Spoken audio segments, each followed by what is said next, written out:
Hello बच्चों, good morning. Class 12 subject biology, Astuna Devi Balika inter college सीसोटर Ballia.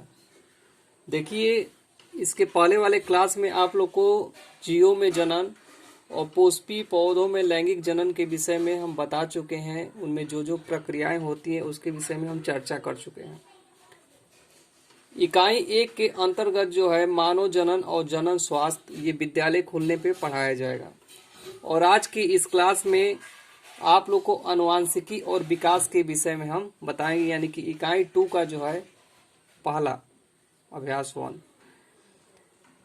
तो इकाई 2 का जो अभ्यास 1 है, इसमें आनुवांशिकता या वंशागति के विषय में हेरिडिटी और इनहेरिटेंस, जीवों में एक पीढ़ी से दूसरी पीढ़ी में जाने वाले लक्षण वंशागत लक्षण या आनुवांशिक विशेषक कहलाते हैं। आनुवांशिक विशेषकों के एक पीढ़ी से दूसरे पीढ़ी में जाने की प्रक्रिया को वंशगति या आनुवांशिकता कहते हैं।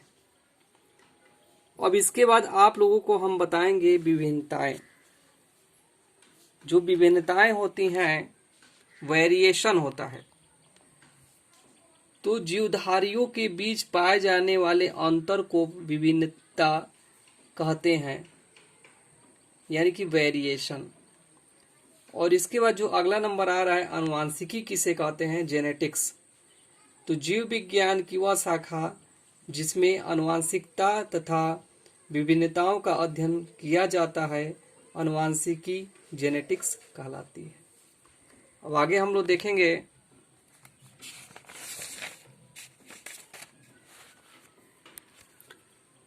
विभिन्नता, यानी कि वेरिएशन।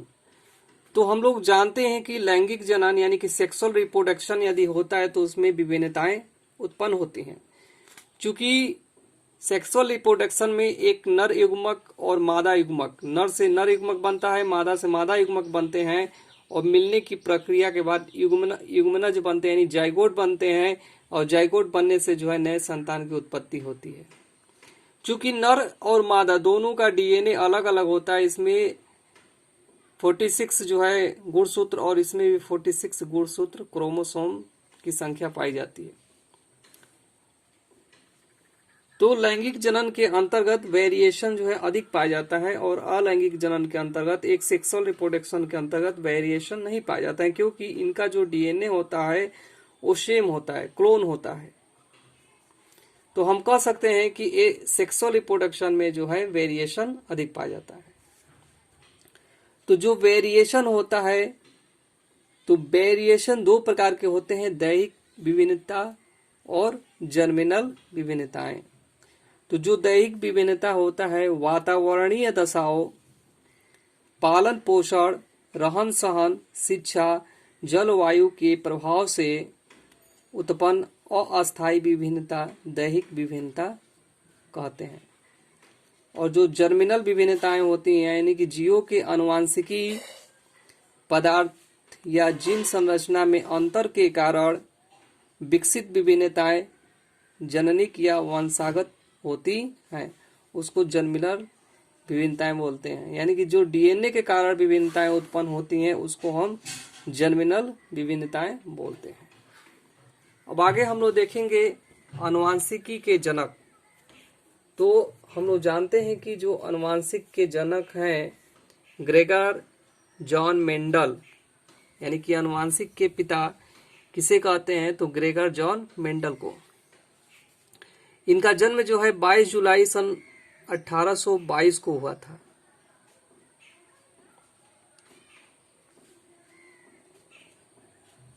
जर्मनी के सिलिसिया ग्राम में हुआ था। इन्होंने प्रयोग किया उद्यान मटर पे, पाइशम शटाइवम। इन्होंने मटर पे जो है 7 साल तक कॉन्टिन्यूअस प्रयोग किया, यानी कि 1856 से लेके 1863 तक।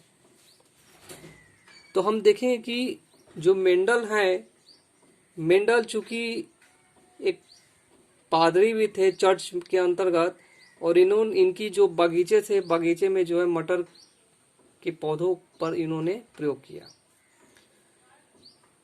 मेंडल के द्वारा मटर के पौधे को चुनने का क्या कारण हुआ कि क्यों इन्होंने जो है मटर का पौधा ही चुना, क्यों नहीं अन्य पौधे का चुनाव इन्होंने किया? तो उसके निम्नलिखित कारण होते हैं। नंबर 1, एक वर्षीय, जो मटर का पौधा होता है वह एक वर्षीय होता है और उसे बागीचे में आसानी से उगाया जा सकता है। दूसरा, लक्षणों के कारण, यानी कि विपर्यासी रूप से लक्षण पाए जाते हैं, यानी कि एक लंबा और एक बौना, एक बैगनी और एक सफेद, उनमें फूल विकसित थे। एक मटर का पौधा लंबा था तो दूसरा जो है बौना था। तीसरा, मटर के पुष्प उभयलिंगी होते हैं, यानी कि उनमें नर और मादा दोनों भाग पाए जाते हैं, जिसके कारण जो है उनमें उभयलिंगी गुण होते हैं। तो उभयलिंगी गुण होने के कारण से इसमें स्वपरागण की क्रियाएं और परपरागण की क्रियाएं कराई जा सकती थी। अब आगे हम लोग देखेंगे, मटर के पौधे एक पीढ़ी में अनेक बीज उत्पन्न करते हैं, ये भी एक कारण था, इसीलिए उन्होंने मटर के पौधे का जो है चुनाव किया। अब इसके बाद 7 लक्षणों वाले पौधों को चुना। तो उन्होंने जो है 7 लक्षणों अपने प्रयोग में जो है मटर के 7 लक्षणों को चुना, यानी कि मेंडल द्वारा अध्ययन किए गए मटर के पौधों के विपर्यास